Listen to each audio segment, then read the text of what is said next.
Itu jaraknya dari belakang ke depan? Sekitar 100 meteran sih. Panjang, memang panjang. Parkir, kita masih ngobrol sambil gue nyiapin alat-alat. Alat-alat kita kan banyak. Jadi sambil gue siapin alat-alat, sambil masih ngobrol, ada satu titik Dika bilang, masih dalam mobil ya, ini kamera memang ngerekam terus. Men, taruhan sama gue. Di dalam nih, nggak bakal ada, kamar mandi. Karena ini Belanda pelit. Pas dia ngomong, karena ini Belanda pelit, itu mobil, itu kayak ada yang dorong. Itu mobil kayak gruk-gruk. Itu bergerak, untungnya kerekam di kamera. Jadi footage aslinya pun gue masih ada. Dan di situ kalian lihat nanti muka gue, muka Dika. Dika yang tadinya tengil, pucet. Namanya taruhan sama gua. Apa? Di dalam ada WC apa enggak? Ya ada lah. Taruhan. Jerman. Semua ahli mikro ekspresi ya, kalau ngelihat itu silahkan. Di situ baru kelihatan jipernya seorang Dika kayak gimana. Dia pun langsung diem. Karena itu mobil lumayan besar nih bro. Sampai kita gruk-gruk. Itu kayak didorong atau ditabrak. Menurut gue dari belakang. Itu. Di situ baru gue bilang ke Dika, makanya gue bilang juga apa? Diem kan lu sekarang. Turun kita menuju ke rumah Belandanya, ke halaman depan, ke pintu utama yang tadi di awal cerita gue bilang pas gue dorong ternyata kebuka.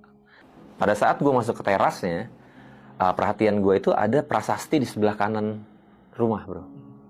Di dindingnya itu ada tulisan pakai bahasa Belanda. Gue lupa tulisannya apa. Nah, itu sempat gue foto juga. Terus ada nama Anneke Frelier. Terus ada tanggal 15/6/30. Jadi gue langsung ambil asumsi 15 Juni tahun 1930. Gila. Sebelum Indonesia merdeka tuh. Iya. Ya kan? Lagi gue berangkat ke sana itu bener-bener tanpa pengetahuan dasar tentang rumah ini. Cuman mutlak karena gue tertarik banget sama footage drone yang di-share sama si narasumber.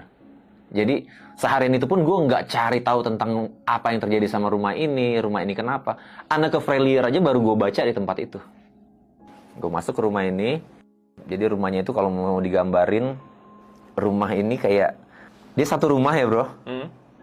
Tapi setengah bagian depan ini, itu sama banget dekorasi dan susunan ruangnya sama setengah bagian belakang. Oke.